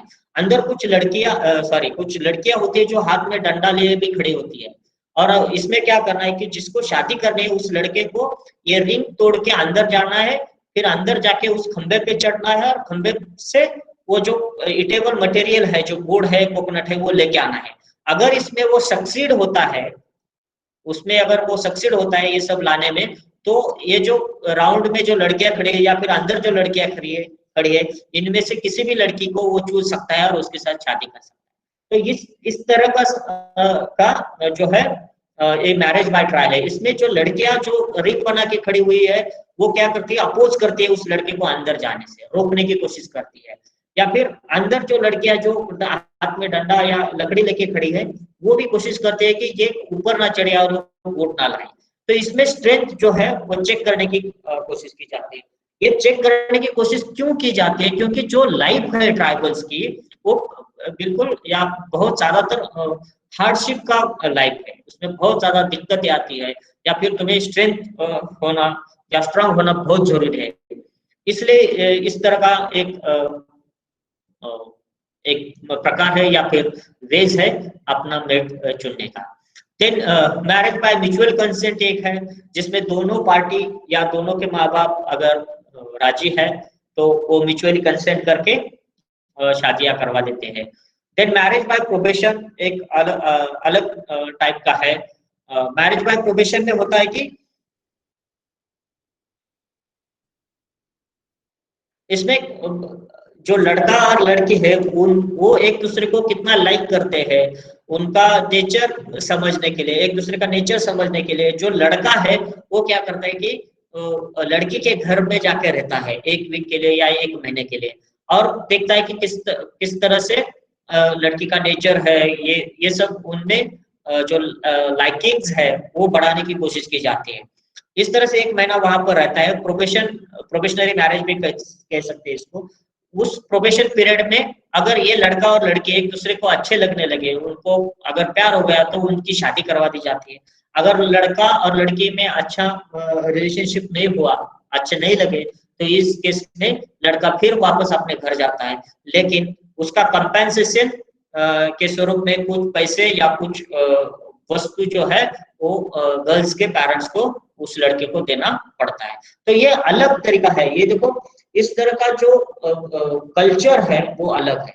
इसमें हम आप ये भी देख सकते हैं कि यहाँ पर ट्राइबल्स कल्चर में जो लड़कियां हैं उनको भी अपना लाइफ पार्टनर चूज करने की अनुमति है, जो कि जनरली हमारे रूरल एरियाज में इस तरह की अभी अभी थोड़ा सा उसमें सुधार हुआ है, लेकिन पहले बहुत ज्यादा अनुमति नहीं थी।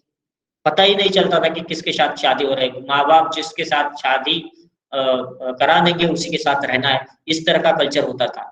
लेकिन ट्राइबल्स अगर हम सोचते हैं कि वो ज्यादा बैकवर्ड है, सुधरे हुए नहीं है, अविकसित है, उनको कुछ पता नहीं है, इस तरह का जो हम सोचते हैं तो वैसा बिल्कुल है नहीं।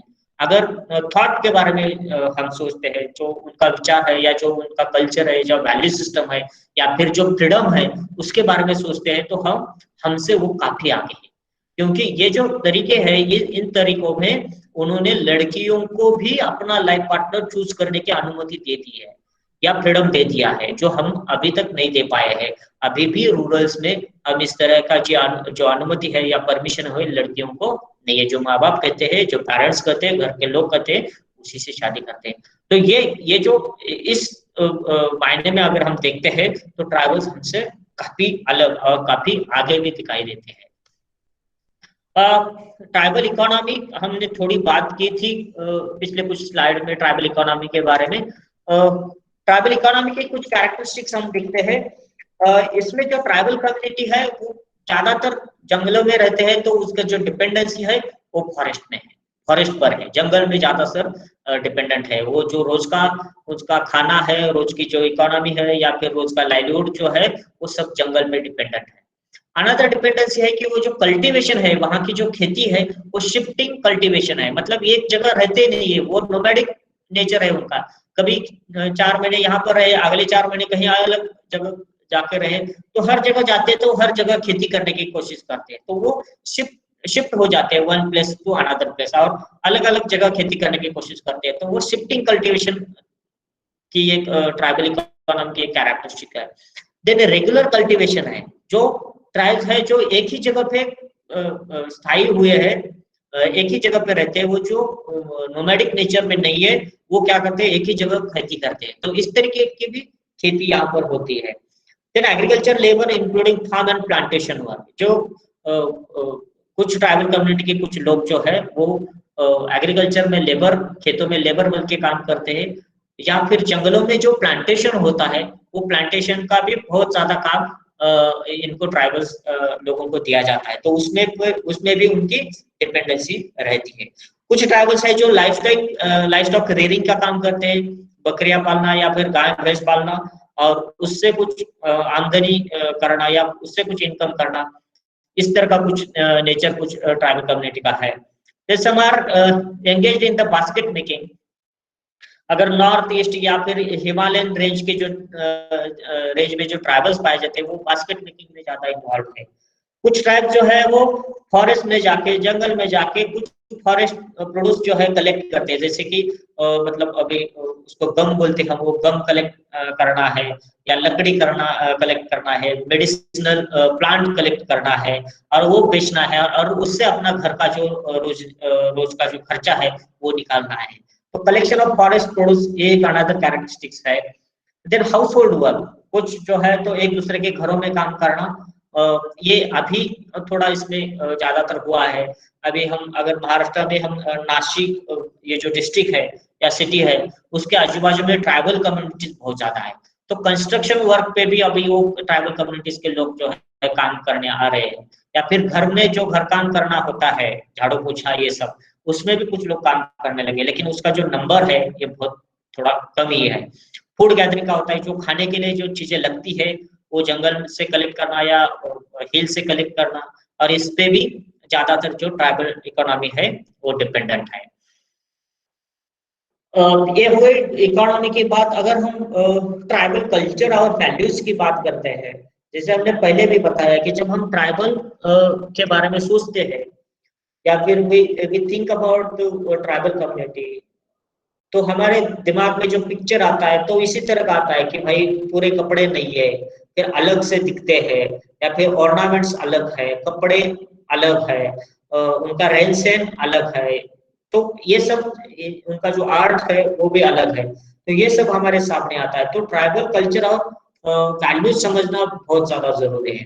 कल्चर में ये सारी चीजें आती है जिसमें वो हमसे डिफरेंट है। क्लोथिंग पैटर्न, जो जो कपड़े हम पहनते हैं उससे उनके अलग है। आप अभी आप कुछ पिक्चर्स में अभी ये देखिए, तो ये इस तरह के कपड़े हम पहनते नहीं है, तो वो अलग तरीका का पैटर्न है उनका, उनका खुद का अलग पैटर्न है कपड़े पहनने का। ऑर्नामेंट्स, हमारे रूरल और अर्बन है, हम तो वो गोल्ड ऑर्नामेंट्स पहनते हैं, लेकिन अगर ये इस पिक्चर में आप यहाँ पर देखेंगे इस स्लाइड्स में, ये सब ऑर्नामेंट है, लेकिन ये ऑर्नामेंट किससे बने हैं? जो प्रीशियस स्टोन है, जो जहां पर जंगल या नदी या जो हिली रीजन है वहां पर जो स्टोन्स मिलते हैं उससे वो क्या करते हैं, ऑर्नामेंट्स बनाते हैं और उससे वो यूज करते हैं, तो वो भी अलग है। और ऑर्नामेंट्स का जो स्टाइल है वो कम्युनिटी वाइज अलग अलग है। तो ये एक ट्राइबल कल्चर में हम देख सकते हैं। ट्राइबल आर्ट्स एंड क्राफ्ट, जो ट्राइबल का आर्ट है, अभी थोड़ी देर पहले हमने बात की थी वारली आर्ट के बारे में बात की थी, या जो क्राफ्टिंग है वो सब अलग अलग है, तो वो एक उनके कल्चर है। फोक डांस और सॉन्ग जो है वो हमसे बहुत ज्यादा अलग है। वो जो उनके फेस्टिवल्स होते हैं, जैसे कि होली का फेस्टिवल, वहां पर बहुत सारे जो ट्राइबल्स कम्युनिटी में बहुत अच्छे से या फिर बहुत पॉपुलर फेस्टिवल है, तो उसमें जो गाना गाते हैं या फिर जो डांस करते हैं वो अलग है। ये फोक सॉन्ग और फोक डांस के अलग अलग वीडियोस आपको यूट्यूब पे भी मिल सकते हैं। अगर आप एक कम्युनिटीज डालेंगे, समझो आप गोंड कम्युनिटीज डाल दिए यूट्यूब पे, तो उनके कम्युनिटी का डांस, उनका म्यूजिक या फिर म्यूजिक के लिए जो यूज करते हैं वो जो टूल्स है वो अलग अलग आपको मिल जाएंगे। तो इस तरह से आप थोड़ा वो भी स्टडी कर सकते हैं, वो भी पता कर सकते हैं। देन वर्शिप ऑफ नेचर, मैंने पहले बताया था कि उनका वो जो नेचर है उसको पूजते हैं, निसर्ग को पूजते हैं और उसकी पूजा करते हैं, उसको अपना सर्वस्व मानते हैं। ये क्यों करते हैं? क्योंकि उनका जो पूरा डिपेंडेंसी है, लाइफ का डिपेंडेंसी है, वो नेचुरल रिसोर्सेज पे है, मैनमेड रिसोर्सेज पे उनका डिपेंडेंसी नहीं है। मतलब वहाँ के रिवर्स पे उनका डिपेंडेंसी है, वहाँ के तालाब पे उनका डिपेंडेंसी है, उनके जो फॉरेस्ट है उस पर डिपेंडेंसी है। तो जो इसलिए वो नेचर की वर्शिप करती है, वो किसी तरह से भी नेचर या पेड़ों को या पौधों को या फिर नदी को या फॉरेस्ट को हानि पहुंचाने की कोशिश कभी नहीं करते। वो इज्जत करते हैं, वो सम्मान करते हैं ये सब नेचर का। तो ये एक अलग पहचान और एक अलग कल्चर है। फेस्टिवल्स उनके जो है हमारा जैसे नहीं होते। मैंने अभी बताया कि होली का फेस्टिवल बहुत ज्यादा पॉपुलर है उनमें, तो इस तरह के उनके अपने अलग फेस्टिवल्स है, यात्रा जत्रा वो अलग अलग है। तो वो भी आपको ये जो फेस्टिवल्स है आगे कम्युनिटी वाइज अलग अलग है, हर कम्युनिटी के अपने अपने तरीके हैं, तो वो ये हमसे अलग है कल्चर के बारे में। देन फूड, जो फूड होता है जो हम खाते हैं रोज वो अलग होता है। हमारी तरह से हम जो दाल चावल रोटी जिस तरह से खाते हैं वो इसी तरह का उनका नहीं होता है। उनका ज्यादातर फूड जो है वो जो फॉरेस्ट है उसमें से जो चीजें उनको मिलती है या जो नेचुरल चीजें मिलती है उस पर ज्यादा डिपेंडेंसी है। लैंग्वेज के बारे में हमने बात की है, बार बार हम बात नहीं करेंगे कि उनकी अपनी लैंग्वेज है, अपनी भाषा है, उसी भाषा में बात करते हैं, उसी भाषा में उनके सॉन्ग होते हैं, उसी भाषा में वो अपने बच्चों के साथ भी बात करते हैं। और जो भाषा है वो एक जनरेशन से दूसरे जनरेशन को वो ओरली क्या करते हैं, पास करने की कोशिश करते हैं। अल्कोहल कंजम्पशन का कुछ ट्राइबल्स में कल्चर है। जैसे हम हमारे घर में कोई गेस्ट आते हैं तो हम क्या करते हैं कि उसको चाय पिलाते हैं, पानी देते हैं, फिर बाद में चाय पिलाते हैं। तो कुछ ट्राइबल कम्युनिटीज में कल्चर इस तरह का है कि अगर कोई आता है गेस्ट तो उसको चाय नहीं पिलाते बल्कि उसको अल्कोहल पिलाते हैं। तो इस तरह का भी कुछ ट्राइबल कम्युनिटीज में कल्चर है। Animal offering during religious rituals, जो रिलीजियस रिचुअल्स होते हैं उसमें जो गोट होता है उसको काटना या फिर मुर्गा काटना, इस तरह का जो एनिमल ऑफरिंग है भगवान के लिए, तो वो होता है। डेकोरेटिंग हेड्स विथ टस्क, जो टस्क होते हैं एनिमल के टस्क होते हैं या दांत होते हैं, उससे जो है हेड को डेकोरेट करने की कोशिश करते हैं। घोटुल करके एक है, ये ट्राइबल कल्चर में है। मैं अभी आपको एक फोटो दिखाता हूँ, ये घोटुल का फोटो है। एक आप अगर इस फोटो में देखेंगे तो ये जो घोटुल, इसको घोटुल बोलते हैं। घोटुल मतलब क्या होता है कि एक कम्युनिटी का हॉल होता है जहां पर काफी लोग इकट्ठा आते हैं, और जब भी उनका फेस्टिवल होता है या फिर कोई सोशल गैदरिंग होता है तो यहाँ पर होता है। लड़के लड़कियां सब इकट्ठा होते हैं, यहाँ पर नाच गाना होता है, डांस होता है, या फिर कुछ कल्चरल प्रोग्राम्स होते हैं, या फिर एक दूसरे से बात करने के लिए यहाँ पर इकट्ठा होते हैं। तो ये जनरली एक कॉमन हॉल जिस तरह से बोलते हैं, तो वो हॉल की तरह यूज होता है ये घोटुल्स। तो ये एक कल्चर ट्राइबल कम्युनिटीज में है। अभी जो वैल्यूज अगर हम देखेंगे तो इसमें वो बहुत एक दूसरे की या लोगों की, इंसान की रिस्पेक्ट करते हैं, सम्मान करते हैं, नेचर की रिस्पेक्ट करते हैं। अभी हमने बताया रिस्पेक्ट फॉर प्रॉपर्टी, जो उनके पास है उसकी वो रिस्पेक्ट करते हैं। वो हम जो अर्बन या रूरल से जो लोग हैं, हम बहुत ज्यादा ग्रीडी है, बहुत ज्यादा ग्रीडी है। हम किसके बारे में बात करते हैं? जो हमारे पास नहीं है उसके बारे में हम ज्यादातर बात करते हैं। मेरे पास अगर 4 व्हीलर नहीं है तो मैं सोचता हूँ कि 4 व्हीलर कब आएगी, या फिर उसी के बारे में मैं बात करता हूँ। लेकिन उनका वैसा नहीं है, उनके पास जो चीजें है उसमें वो सेटिस्फाइड है, और उसी चीजों के बारे में वो क्या करते हैं, सोचते हैं, बात करते हैं और रिस्पेक्ट भी करते हैं। बहुत ज्यादा लॉयल कम्युनिटी है, ऑनेस्ट कम्युनिटी है, और ऑनेस्टी और लॉयल्टी ये उनके वैल्यूज का पार्ट है। लव और ब्रदरहुड पे विश्वास करते हैं, प्यार पर विश्वास करते हैं, और एक दूसरे के बंधुभाव से रहना, ये एक दूसरे को सिखाते हैं और उसी तरह से रहते हैं, उसी तरह की चीजों पे ये बिलीव करते हैं। Pride of tradition and plan, they are very pride regarding their tradition. वो अपने जो ट्रेडिशन है, अपने जो कस्टम्स है, उसके बारे में वो बहुत ज्यादा रिजिड है।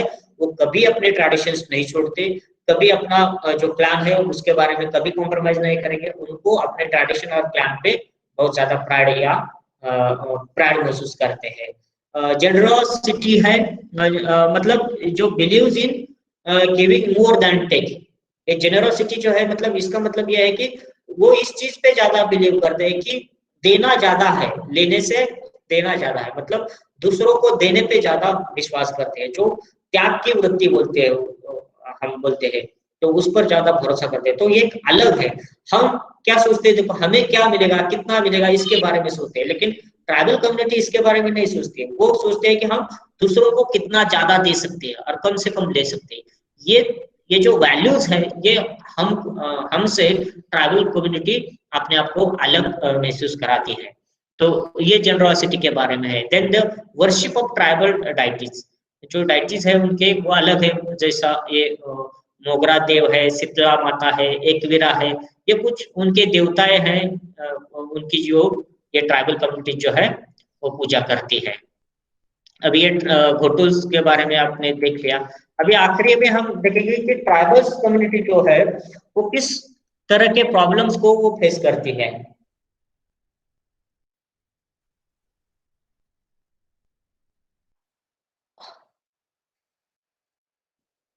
ट्राइबल कम्युनिटी जो है वो पहला प्रॉब्लम फेस करती है, वो लैंड एलिनेशन का है। मतलब जो जहां पर वो रहते हैं, वो फॉरेस्ट की जो लैंड पे जहां पर वो खेती करते हैं, फॉरेस्ट डिपार्टमेंट ने जो फॉरेस्ट राइट एक्ट पास करके, या फिर फॉरेस्ट के जो ऑफिसर्स होते हैं, उन्होंने उनसे जो लैंड है वो अलग करवा दी है। मतलब वहां पर रहने नहीं देते, उसको बहुत बार डिस्प्लेसमेंट हो जाता है, वहां से उनको निकाला दिया जाता है। तो लैंड जो है, लैंड से काफी अलग रहते हैं। उनको परमानेंटली उनके पास कोई भी जमीन नहीं है, या जमीन पर उनको खेती करने के लिए या रहने के लिए जमीन और जगह जो है वो परमानेंटली उनके पास नहीं है। तो वो प्रॉब्लम वो बहुत ज्यादा फेस करते हैं। अब मैंने बात की थी ट्राइबल पॉलिसी और लैंड एलिनेशन के बारे में। ट्राइबल पॉलिसी इस तरह से बना दी गई है कि जो लैंड है वो ट्राइबल का है, ट्राइबल का नहीं है, वो जंगल का है, इस तरह से पॉलिसी बना दी गई है। इससे क्या होता है कि अगर वो बरसों से वहां पर रहते हैं, बरसों से उनकी जो उनका जो लाइवलीहुड है वो जंगल पे डिपेंड रहता है। इतना सब होने के बावजूद हम उनको क्या कर रहे हैं, जमीन से अलग करने की कोशिश कर रहे हैं। उनके उनकी उनके तरीके से अगर हम सोचते हैं तो जो डेवलपमेंट है वो वो उनके लिए डेवलपमेंट नहीं है, वो उनके लिए डिस्प्लेसमेंट बन जाती है। तो ये जो डेवलपमेंट हो, हम क्या सोचते हैं डेवलपमेंट के, अच्छा रास्ता हो, अच्छा रोड हो, अच्छे बिल्डिंगे हो, बड़े बड़े अस्पताल हो, बड़े बड़े हॉस्पिटल्स हो, या फिर स्कूल्स हो, कॉलेजेस हो, इसको हम डेवलपमेंट बोलते हैं। लेकिन ये सब चीजें जब ट्राइबल्स कम्युनिटी में जाती है तो उससे क्या होता है, तो उससे उनको डिस्प्लेस होना पड़ता है। मतलब जंगल या फिर वहां पर अगर डैम का साइड हो गया, यहाँ पर डैम करने का गवर्नमेंट ने सोच लिया, तो वहां पर जितने भी ट्राइबल कम्युनिटीज है उनको डिस्प्लेस किया जाता है, तुम दूसरे जगह जाओ भाई, यहाँ पर हमें डैम बनाना है। तो ये जो डेवलपमेंट है वो उनके लिए क्या करती है, डिस्प्लेसमेंट का काम करते हैं। तो वो बहुत ज्यादा प्रॉब्लम है। डेवलपमेंट प्रोजेक्ट्स में ट्राइबल्स को हमेशा डिस्प्लेस होना पड़ा है।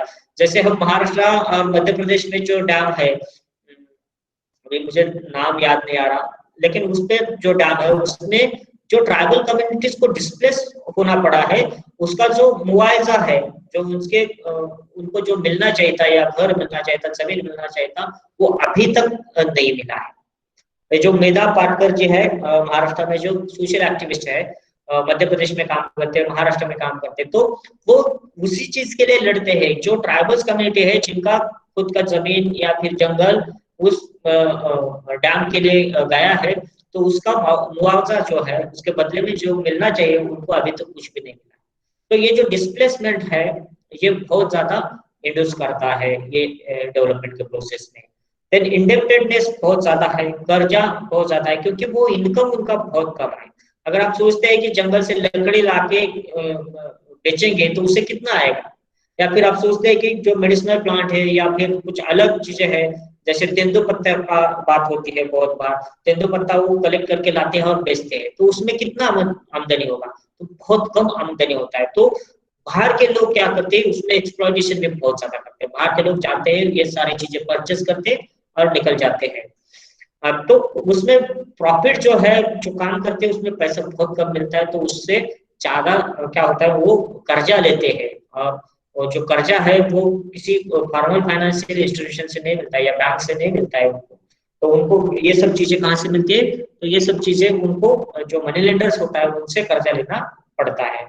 देन बॉन्डेड लेबर का काम करना पड़ता है। कि मैंने अभी बताया कि कुछ लोग जो है वो शहर या रूरल एरियाज की तरफ थोड़ा सा माइग्रेट हो चुके हैं, तो उनको शहर या फिर रूरल या सिटी के बारे में ज्यादा पता नहीं, वहां पर लोग उनको बॉन्डेड लेबर करके रखते हैं और उनसे बहुत ज्यादा कष्ट या श्रम करवाते हैं।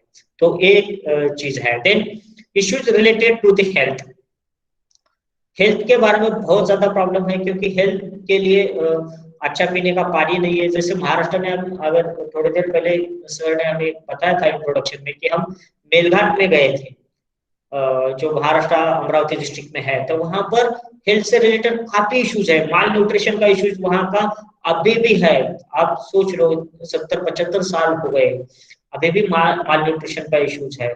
अभी भी हॉस्पिटल को जाने के लिए रास्ता नहीं है, अभी भी गांव में हॉस्पिटल्स नहीं है, अभी भी गांव में इलेक्ट्रिसिटी नहीं है। इन सब सारी चीजों से ये जो ट्राइबल कम्युनिटी को फेस करना पड़ता है। एजुकेशन में बहुत ज्यादा प्रॉब्लम है, बहुत ज्यादा ड्रॉपआउट्स है, स्कूल्स नहीं है, कॉलेजेस नहीं है। स्कूल में फिर अलग तरह के प्रॉब्लम है, कभी कभी लैंग्वेज के प्रॉब्लम है। जो टीचर है वो बाहर से आया हुआ है, तो उसको वो लोकल लैंग्वेज पता नहीं है, लोकल लैंग्वेज में अगर बात नहीं करेंगे तो वहां पे बच्चे को कुछ समझेगा नहीं। तो इस तरह से अलग एजुकेशन से रिलेटेड बहुत सारा प्रॉब्लम्स है। हाउसिंग से रिलेटेड प्रॉब्लम है। परमानेंटली ये कम्युनिटी जो है, ट्राइबल कम्युनिटी, कुछ कम्युनिटी जो है एक जगह पे रहती नहीं है, वो नोमैडिक नेचर में है, तो एक अलग अलग जगह पे रहते हैं, तो परमानेंट उनका घर नहीं है। तो इस तरह का भी प्रॉब्लम बहुत ज्यादा है। इकोनॉमिक प्रॉब्लम में एक्सप्लॉयटेशन है। जैसे मैंने बताया कि ये सब जो चीजें वो कलेक्ट करते हैं वो बेचने के लिए सीधा मार्केट नहीं जाते, या फिर मार्केट जाते हैं तो वहां पर जो एक्सटर्नल एजेंट्स है वो उनसे परचेस करते हैं और कम दाम में या कम भाव में वो परचेस करते हैं, कम प्राइस में परचेस करते हैं, और उसका जो मुआवजा है वो बहुत कम मिलता है ट्राइबल कम्युनिटी को। तो ये इकोनॉमिकली एक्सप्लॉयटेशन होता है, जितना उसका पैसा होना चाहिए उतना उसका बिल्कुल मिलता नहीं। जो एग्रीकल्चर है उसमें से प्रॉफिट नहीं कमाते। बेसिकली ये ट्राइबल कम्युनिटी का खुद का इसी तरह का स्वभाव रहा है या नेचर रहा है कि जो वो कमाते हैं तो वो प्रॉफिट के लिए नहीं कमाते, रोज का खाने के लिए या फिर रोज का जो उनका जीवन है उसके लिए जितना लगता है उतना ही कमाने की आदत या फिर स्वभाव या फिर नेचर उनका है। तो एग्रीकल्चर से प्रॉफिट नहीं होता है। ऑक्यूपेशनल मोबिलिटी है, एक ऑक्यूपेशन कभी भी साल भर में पूरा नहीं कर सकते, कभी तेंदुपत्ता लाएंगे, कभी लकड़ी लाएंगे, कभी मेडिसिनल प्लांट लाएंगे, कभी जानवर चराएंगे। तो अलग अलग एक साल में अलग अलग व्यवसाय या फिर ऑक्यूपेशन वो करते हैं। वो एक ऑक्यूपेशनल इंजस्टिस उनके साथ होता है कि एक चीज वो हर मतलब पूरे साल भर नहीं कर सकते। तो इस तरह के कुछ प्रॉब्लम्स है जिससे ये कम्युनिटी जो है इस तरह के प्रॉब्लम्स जो है करती है रोज के जिंदगी में। So this is all about the tribal life and the tribal community. If you have any question, you can ask. Shall I close the presentation or? Yes, you can close, I think. Yes, thank you, sir.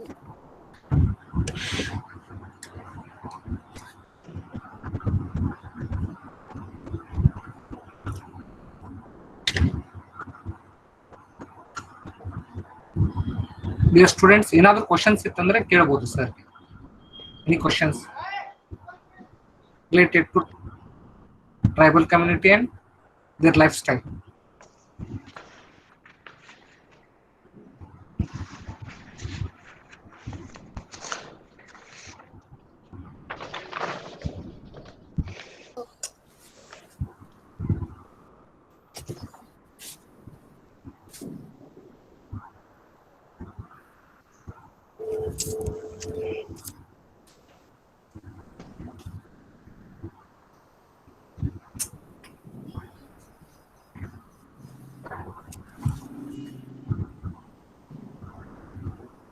Umesh ji, can you highlight about the concept of kitchen garden that they use in tribe? Every tribal family will have their own kitchen garden in the backside.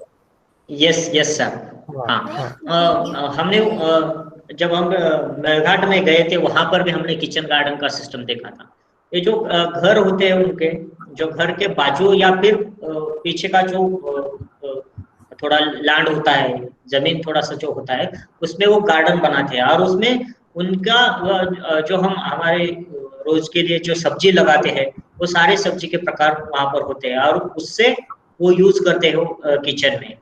तो ये एक अलग characteristics है, जैसे अभी sir ने याद दिलाया।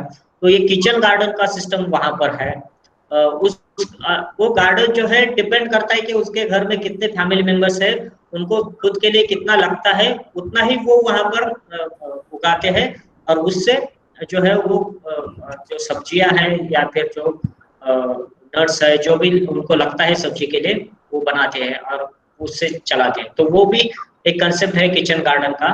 वो मेलघाट में जो गोंड कम्युनिटी है और जो कोरकू कम्युनिटी है वहां पर हमने ये सब सारी चीजें भी देखी हुई है।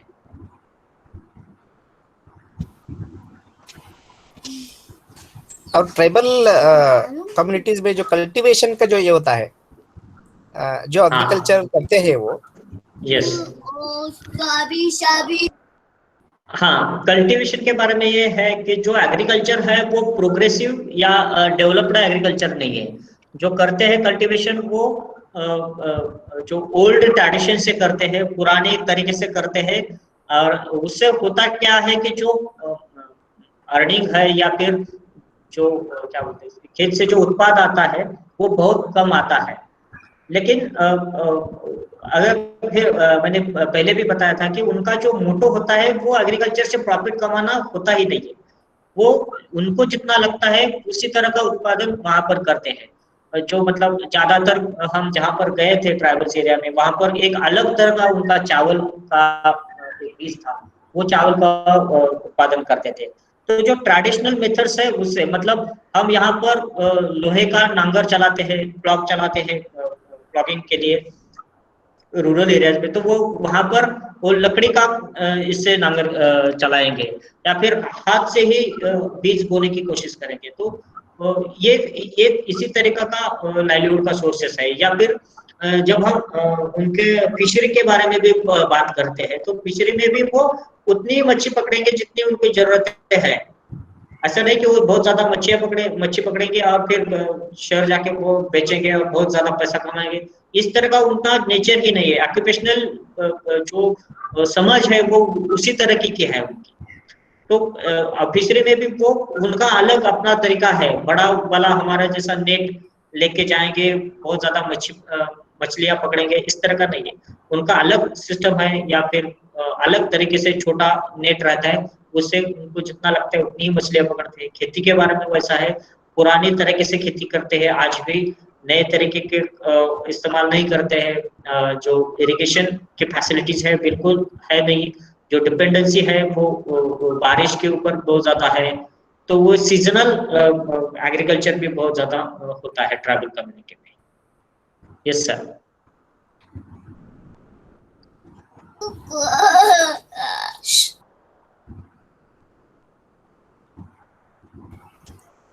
ಬೇರೇನು ಪ್ರಶ್ನೆ ಇಲ್ಲ ಅಂದ್ರೆ ನೆಕ್ಸ್ಟ್ ಪ್ರೊಸೀಡ್ ಆಗಬಹುದು ಮಿತ್ರ ಅವರು. Okay sir. ಆದಿವಾಸಿ ಸಮುದಾಯದ ಪ್ರಮುಖ ಗುಣಲಕ್ಷಣಗಳು, ಸಮುದಾಯದ ಸಮಸ್ಯೆಗಳನ್ನ, ಸಾಮಾಜಿಕ ಜೀವನ ವ್ಯವಸ್ಥೆ, ಆರ್ಥಿಕ ವ್ಯವಸ್ಥೆ, ಸಾಂಸ್ಕೃತಿಕ ಮೌಲ್ಯಗಳು, ಅವರ ಜೀವನ ಶೈಲಿಗಳ ಕುರಿತು ಹಲವಾರು ವಿಷಯಗಳನ್ನ ನಮ್ಮೊಂದಿಗೆ ತಮ್ಮ ವಿಶೇಷ ಉಪನ್ಯಾಸವನ್ನ ನೀಡಿದ ಡಾಕ್ಟರ್ ಉಮೇಶ್ ಎಡೆಕರ್ ಸರ್ ಅವರಿಗೆ ವಿಭಾಗದ ಪರವಾಗಿ ಧನ್ಯವಾದಗಳು. Thank you so much. Thank you sir. ಕೊನೆಯದಾಗಿ ವಂದನಾರ್ಪಣೆಯನ್ನ doctor Ramesh M Sonkamble sir, ಸಹಾಯಕ ಪ್ರಾಧ್ಯಾಪಕರು, ಸಮಾಜ ಕಾರ್ಯ ವಿಭಾಗ, ಇವರಿಂದ. Hello, good morning everyone. It gives me immense pleasure to propose vote of thanks. Firstly, I welcome, I would thank to Dr. Umesh Gadekar sir, Assistant Professor Yashwantrao Chavan, School of Rural Development, Shivaji University, Kolhapur, Maharashtra, for his remarkable and impressive talk. Thank you, sir. Thank you, sir. I immensely thank to Dr. G.B. Sonar sir, Chairman of the Department of Social Work, Karnataka State Akka Mahadevi Women's University, Vijayapura, for his valuable remarks on the workshop. Thank you, sir. I thank Dr. Kalavati H. Kamble Madam, Assistant Professor of Social Work, Karnataka State Akka Mahadevi Women's University, Vijayapura, for her welcome speech of our resource person of workshop, participants, and MSW students. Thank you, madam. I thank Dr. Praveen Kumar and Shivlinga Maitre sir, guest faculties, Department of Social Work, Karnataka State Akka Mahadevi University,